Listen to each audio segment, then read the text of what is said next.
जय स्वामीनारायण विद्यार्थी मित्रों, श्री स्वामीनारायण विद्यासागर स्कूल की शैक्षणिक यूट्यूब चैनल और शैक्षणिक व्हाट्सएप ग्रुप में हूँ मेर भावेश धोरण 8 ना दरेक विद्यार्थी मित्रों फरी एकवार स्वागत करूँ छूं।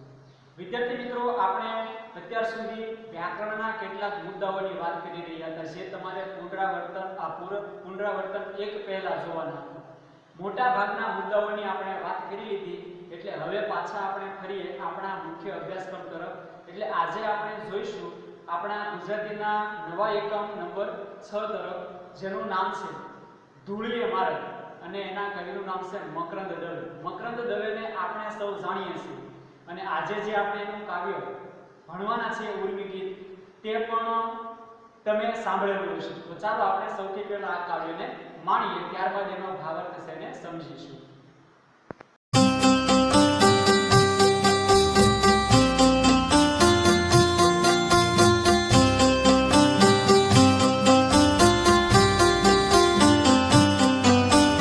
कोने की धूंगरी बची कोने की धूंगा, कोने की धूंगरी बची कोने की धूंगा।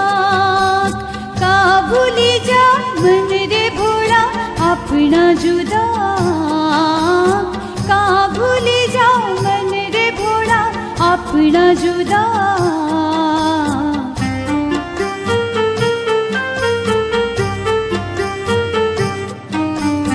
થોડાક નથી સિક્કા પાસે થોડીક નથી નોટ, થોડાક નથી સિક્કા પાસે થોડીક નથી નોટ।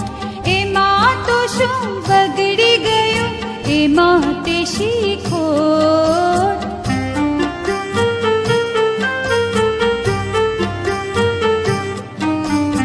ઉપર વાળી બેંક બેઠી છે આપણી માલમ માલ, ઉપર વાળી બેંક બેઠી છે આપણી માલમ માલ।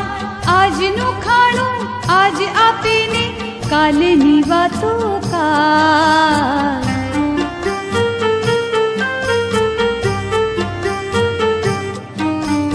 ધૂળીએ મારગ કંઈક મળે જો આપણા જેવો સાથ, ધૂળીએ મારગ કંઈક મળે જો આપણા જેવો સાથ। સુખ દુઃખોની વાર્તા કહેતા વાથમાં ભીડી વાત।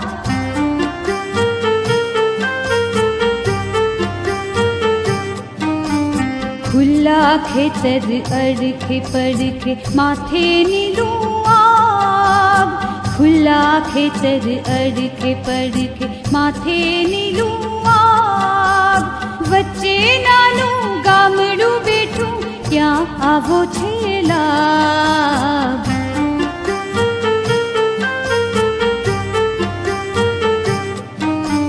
સોનાની તો સાંકડી ગલી हेतु गणतु हेत, सोनानी तो साकड़ी गली हेतु गणतु हेत। दौड़िया माटे दौड़ता एमा जीवता जोने प्रेत।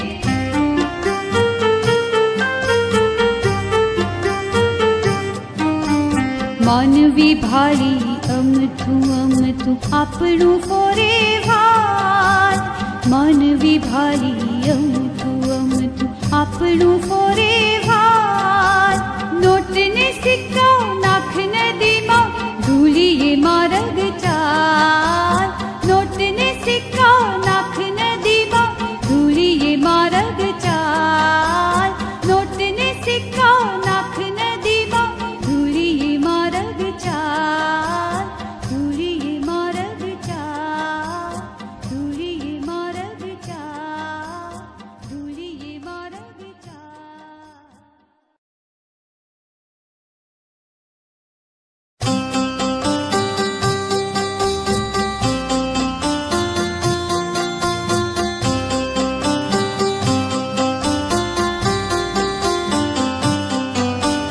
कोने की धूंगरी बची कोने की धूंगा, कोने की धूंगरी बची कोने की धूंगा।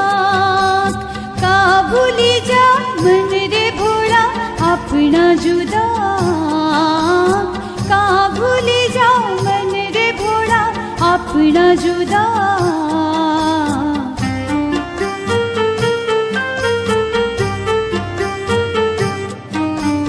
થોડાક નથી સિક્કા પાસે, થોડીક નથી નોટ. થોડાક નથી સિક્કા પાસે, થોડીક નથી નોટ. એમાં તો શું બગડી ગયું, એમાં તે શીખોટ.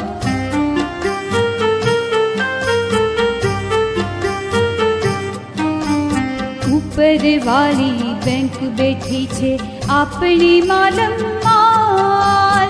ઉપર વાળી બેંક બેઠી છે આપણી માલમ માલ.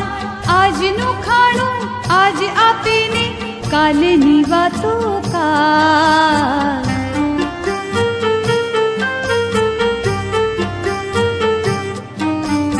ધૂળીએ મારદ કંઈક મળે જો આપણા જેવો સાથ. ધૂળીએ મારદ કંઈક મળે જો આપણા જેવો સાથ. સુખ દુઃખોની વાર્તા કહેતા બાથમાં ભીડી વાત.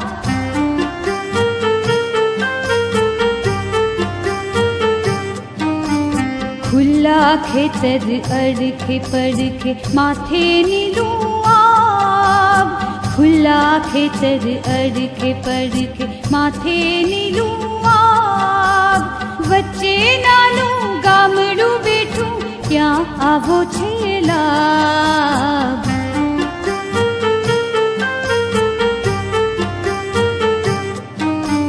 સોનાની તો સાંકડી ગલી, હેતું ગણતું હેત. સોનાની તો સાંકડી ગલી, હેતું ગણતું હેત. દોઢિયા માટે દોડતા એમાં, જીવતા જોને પ્રેત.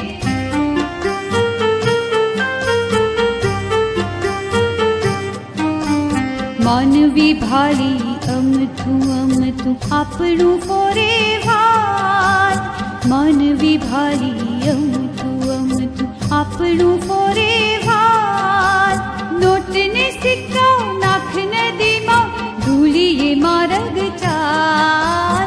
નોટને સિક્કા નાખ નદીમાં, ધૂળીએ માર્ગ ચાલ. નોટને સિક્કા નાખ નદીમાં, ધૂળીએ માર્ગ ચાલ. સરસ મજાનું કાવ્ય માણ્યા બાદ કવિ મકરંદ દવે આ કાવ્યમાં આપણને શું કહેવા માંગે છે, અથવા તો આ કાવ્યમાં શું ભાવાર્થ રહેલો છે, તેની આપણે સમજૂતી મેળવીએ.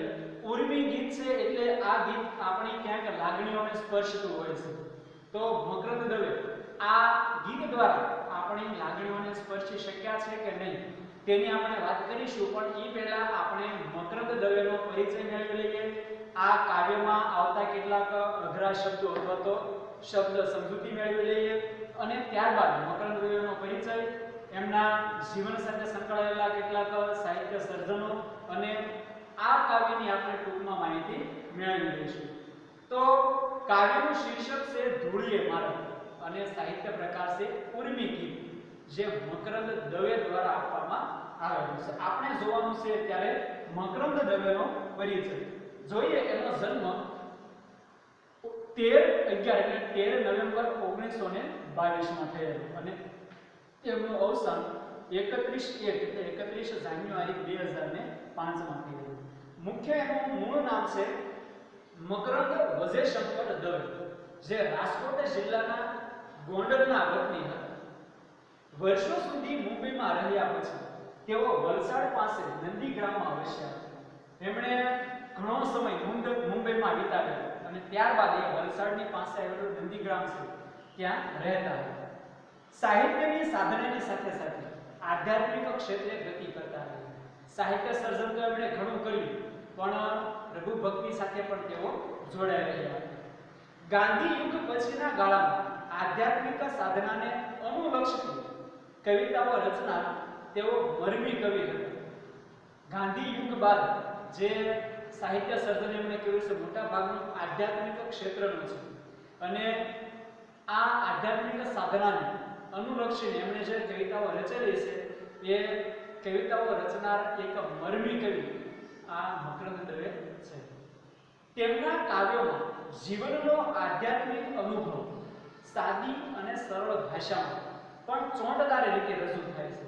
આપણને કાવ્ય સમજવું સરળ બને છે, પણ એ કાવ્યમાં એમણે જીવનનો આધ્યાત્મિક અનુભવ વર્ણી લીધો છે. કઈ રીતે? સાદી અને સરળ ભાષામાં. પણ આપણે આ કાવ્ય સમજીએ ત્યારે એની ચોંટ, એની અસર છે આપણા ઉપર ચોક્કસપણે થાય જ છે. તેમણે 1979 નો રણજીતરામ સુવર્ણ ચંદ્રક પણ મેળવ્યો છે. 1979 માં મકરંદ દવેને ગુજરાતી શ્રેષ્ઠ સાહિત્ય સર્જન માટે રણજીતરામ સુવર્ણ ચંદ્રક પણ આપવામાં આવેલો છે. હવે આ કાવ્યમાં એણે શું વાત કરી છે, લાગણી સાથે જોડાયેલું છે, તો કઈ લાગણીઓને સ્પર્શે છે તેની વાત કરીએ. જગતમાં સૌથી વધુ મૂલ્યવાન તો માણસ વચ્ચેના પ્રેમ અને લાગણી છે. સૌથી કિંમતી કોઈ જો વસ્તુ હોય તો એ માણસ વચ્ચેનો પ્રેમ અને લાગણીઓ છે. બાકી સંપત્તિ તો આવે અને જતી રહે. ગરીબ છે એ રંક થઈ જાય, ગરીબ છે એ તવંગર થઈ જાય અને તવંગર છે એ રંક થઈ જાય. એટલે સંપત્તિ ક્યારેય કોઈ એક વ્યક્તિ પાસે ટકતી નથી, પણ સૌથી મૂલ્યવાન એ માણસ વચ્ચેનો પ્રેમ અને માણસ વચ્ચેની જે લાગણીઓ છે તેને ગણે છે. ધન માટે વળખા માર્યા વગર પોતાની વર્તમાન સ્થિતિમાં અદના માનવીને સમાનભેર જીવવાનો સંસ્કાર આપી છે તેવું આ કાવ્ય છે. આજે માણસે પૈસા પાછળ દોડ મૂકી છે, જરૂરિયાત કરતા વધારે સંગ્રહ કરતો થઈ ગયો છે. ત્યારે આ કવિતા આપણને ઘણું બધું કહી જાય છે કે માત્ર ધન એટલે કે પૈસા પાછળ વળખા એટલે ફાંફા માર્યા વગર પોતાની વર્તમાન સ્થિતિમાં આપણે ભેગું જ કર્યા કરીએ અને આપણે આપણું યુવાની અથવા તો આપણું બાળપણ છે ખોઈ દઈએ છીએ, આપણું જીવન છે એ પૂરું થઈ જાય, પણ આપણી જે વર્તમાન સ્થિતિ છે એ જીવન આપણે જીવી શકતા નથી. એટલે પોતાની વર્તમાન સ્થિતિમાં અદના માનવીને સમાનભર જીવવાનો સંસ્કાર આપ્યો છે. એટલે કે હાલના સમયમાં આજના યુગના માનવીને આ એક સંસ્કાર આપી જાય તેવું કાવ્ય છે કે માણસે પોતાની જરૂરિયાત પૂરતું જ ભેગું કરવું જોઈએ. પૈસાની પાછળ રખવાયેલો બનેલો દોટ મૂકેલો માણસ જીવનમાં કશું પણ પ્રાપ્ત કરી શકતો નથી અને ધન સંપત્તિ માણસ સાથે મૃત્યુ સુધી ટકી તો રહે છે પણ એ સાથે લઈ જઈ શકતો નથી. જ્યારે માણસમાં પડેલા સારા સંસ્કારો અને આ સંસ્કારો થકી માણસ એ ઊંચો અને ઉજળો થઈ શકે છે. એટલે આગળ કવિ કહે છે કે જીવન વિશેનો ખ્યાલ તદ્દન જુદો છે. આપણે જીવનને શું માનીએ છીએ કે જીવનમાં અઢળક સંપત્તિ હોવી જોઈએ, બંગલા અને ગાડીઓ હોવી જોઈએ અને નોકર ચાકર હોવા જોઈએ. આ આપણી જીવન વિશેની જે માન્યતાઓ છે એ ખરેખર જુદી છે, ખોટી છે. જીવનના બે માર્ગો છે. કયા કયા? એક તો ધૂળિય એટલે કે સાદા અને સાત્વિક જીવનનો માર્ગ, એટલે આપણું જીવન સાદું હોવું જોઈએ, સાત્વિક હોવું જોઈએ. આ એક માર્ગ છે જીવન જીવવાનો છે. અને બીજો પણ માર્ગ છે જે સોનાનો છે, એટલે કે ધન અને સંપત્તિની લાલસા વાળો માર્ગ છે. એટલે એમાં માણસને દુઃખ સિવાય કાંઈ મળતું નથી. માણસ પોતાના પરિવારના સભ્યો માટે પણ સમય કાઢી શકતો નથી. જ્યારે ધૂળિયો માર્ગ છે એ કુટુંબ સાથે જોડાઈ રહેવાની ભાવના સાથે જોડાઈ રહ્યો છે. તો આ બે માર્ગોમાંથી કવિ અહીં ધૂળિયે માર્ગ ચાલવાનું આપણને આહવાન કરે છે. એટલે કે આપણે પણ સાદું અને સાત્વિક જીવન જીવવું જોઈએ. જોઈએ આપણે આ કાવ્યના કેટલાક શબ્દો, ત્યારબાદ આપણે કાવ્ય તરફ આગળ વધીશું. આપણા જુદા આંખ કાવ્યમાં આ એક પંક્તિ આવે છે. એનો અર્થ થાય છે કે જિંદગી અંગેની આપણી જુદી સમજ. એક માણસ બીજું સમજતો હોય કે જિંદગી એટલે આવું હોવું જોઈએ, બીજો માણસ જુદું સમજતો હોય કે જિંદગી એટલે આવું હોવું જોઈએ. ઉપરવાળો એટલે પરમેશ્વરની સત્તા વાળો. આપણે કહીએ કે ઈશ્વર બધું જોવે છે, ઉપરવાળો બધું જોવે છે. તો ઉપરવાળો એટલે કોણ? કે જ્યાં ઈશ્વર છે, ઈશ્વરની સત્તા છે. બાતમાં ભીડી બાત એટલે કે પ્રેમ ભર્યા આલિંગન સાથે ભેટવું, પ્રેમ સાથે ભેટવું. દોઢિયું એટલે દોઢ પૈસાનો સિક્કો. પ્રેત એટલે અવગતે ગયેલો જીવ. પણ અહીંયા પ્રેત શબ્દ છે એ પૈસા પાછળ જે ગાંડો બન્યો છે, રઘવાયો થયેલો છે, એ માણસ માટે વપરાયેલો છે. અમથું એટલે કશા પણ સ્વાર્થ વગરનું. ખોરું એટલે મહેકવું. માનવી ભાળી અમથું ખોરે બહાર. આ પંક્તિનો અર્થ થાય છે કે માણસને મળતા જ કોઈ પણ સ્વાર્થ વગર હૈયું સ્નેહથી ઉભરાવા લાગે. આને કહેવાય માનવી ભાળી અમથું અમથું ફોરે બહાર. જોઈએ આપણે આગળ કાવ્યમાં આપણને શું કહેવા માંગે છે. કાવ્ય આપણે માન્યું, હવે આપણે કાવ્યને સીધું વાંચીને એનો પઠન કરીને આપણે એનો ભાવાર્થ છે સમજી લઈએ. કોણે કીધું ગરીબ છીએ, કોણે કીધું રાખ.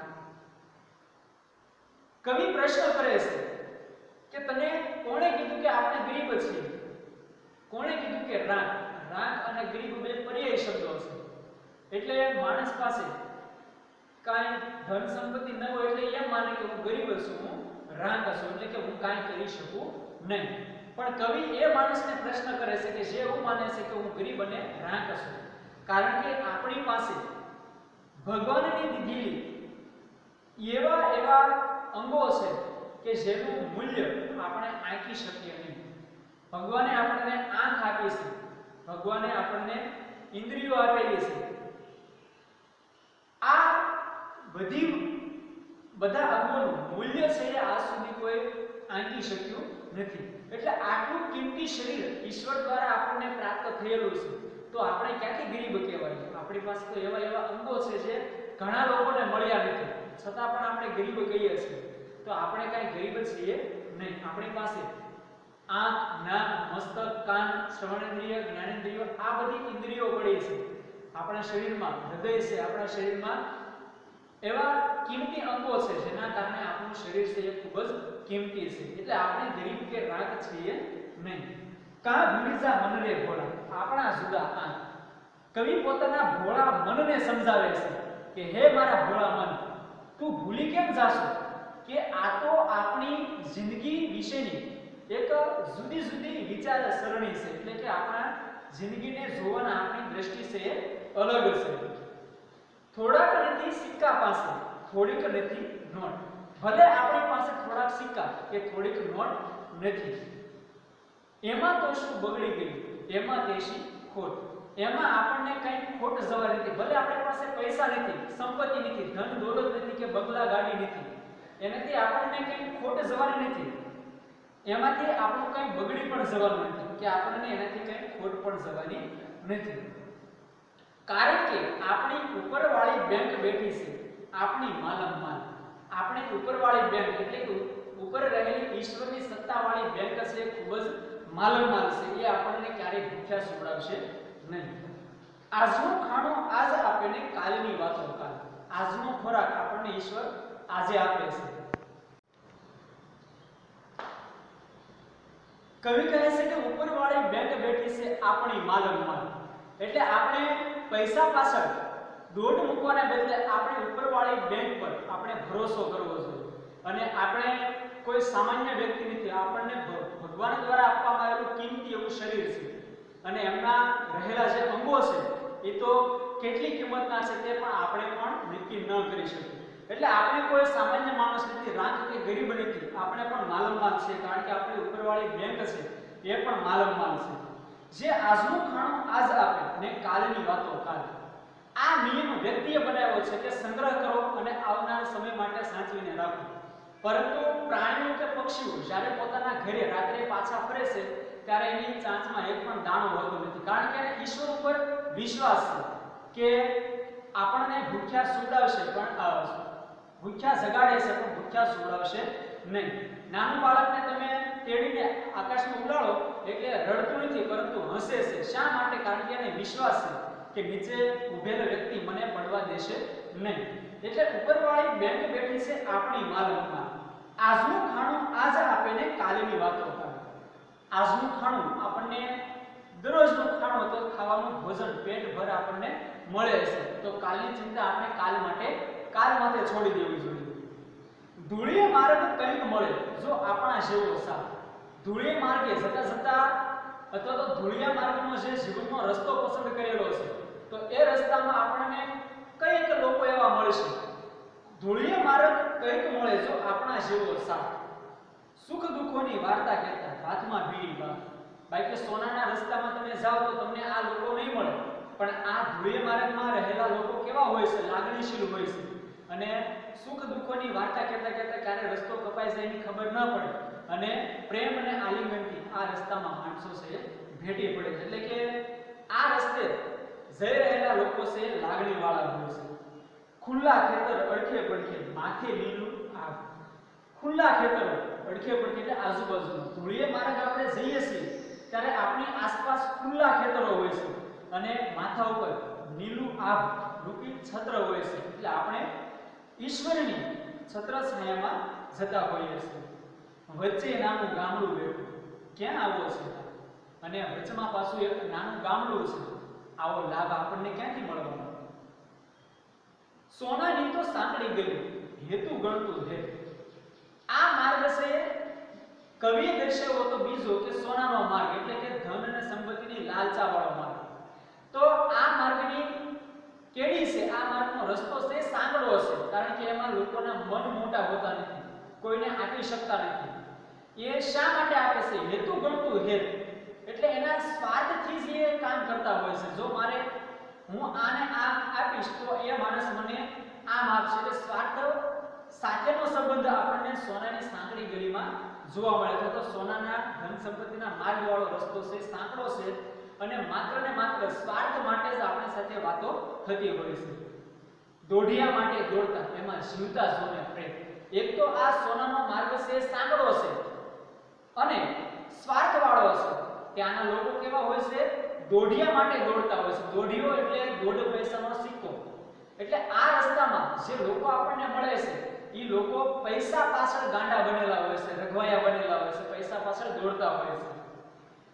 જાણે પ્રેત એટલે કે ભૂત હોય, અવગતે ગયેલો એવો જીવ હોય, ભૂતની જેમ આમથી તેમ ફાંફા મારતા ભટકતા હોય છે પૈસા માટે. તો એવા લોકો આપણને સોનાના માર્ગ ઉપર જોવા મળે છે. માનવી ભાળી અમથું અમથું આપણું કોરે બહાર, પરંતુ ધૂળિયે માર્ગ જે લોકો આપણને મળ્યા હતા એ તો માણસ માણસને જોઈને કાંઈ પણ સ્વાર્થ વગર અમથી અમથા એના ચહેરા ઉપર સ્નેહ છે ઉભરાવા લાગે. બીજા માણસને જોવે ત્યાં પ્રેમ અને લાગણીથી એના ચહેરા ઉપર એનો હાવભાવ આખો બદલાઈ જતો હોય છે. એટલે કવિ કહે છે, નોટની સિક્કા નાખ નદીમાં ધૂળિયે માર્ગ ચાલે. આ પૈસા પાછળ ગાંડો ન બન. તારી પાસે રહેલી નોટ અને સિક્કાઓ એટલે કે આ જે લાલસાઓ છે એને તું નદીમાં નાખી દે અને ધૂળિયે માર્ગ ચાલે. એટલે કે સાદા અને સાત્વિક જીવનનો માર્ગ અપનાવ. જ્યાં સુધી તું આ પૈસા પાછળ દોડ મૂકીશ ત્યાં સુધી તું તારા જીવનનો આનંદ માણી શકીશ નહીં. એટલે કવિ કહે છે કે નોટને સિક્કા નાખ નદીમાં ધૂળિયે માર્ગ ચાલે. તું ધૂળિયા માર્ગ, સાદા અને સાત્વિક જીવનનો માર્ગ અપનાવ. ધૂળિયે માર્ગે ચાલ, પરંતુ સોનાની જે ગલી છે ખૂબ જ સાંકડી છે અને સ્વાર્થ સાથે લોકો છે વ્યવહાર ચલાવતા હોય છે. તો કવિએ ગુલાલ અને ગુંજાર કાવ્ય સંગ્રહમાંથી લીધેલું સરસ મજાનું ઉર્મી કાવ્ય આપણે આજે સાંભળ્યું અને કાવ્યને સમજ્યું. તો દરેક વિદ્યાર્થી મિત્રોએ સ્વાધ્યાય પોથીમાં એની નોંધ જ્યારે તમને પીડીએફ ફાઇલ મોકલવામાં આવે ત્યારે નોંધી લેવાની છે. અને આ કાવ્યનો ભાવાર્થ પણ તમને ટૂંક સમયમાં પીડીએફ ફાઇલ દ્વારા મોકલવામાં આવશે, જેની નોંધ તમારે તમારી વ્યાકરણની બુકમાં કરી લેવાની છે. તો ફરી મળીશું. ઘરે રહો અને સુરક્ષિત રહોના ઉદ્દેશ્ય સાથે. ત્યાં સુધી રજા આપશો. દરેક વિદ્યાર્થી મિત્રોને મારા જય સ્વામિનારાયણ.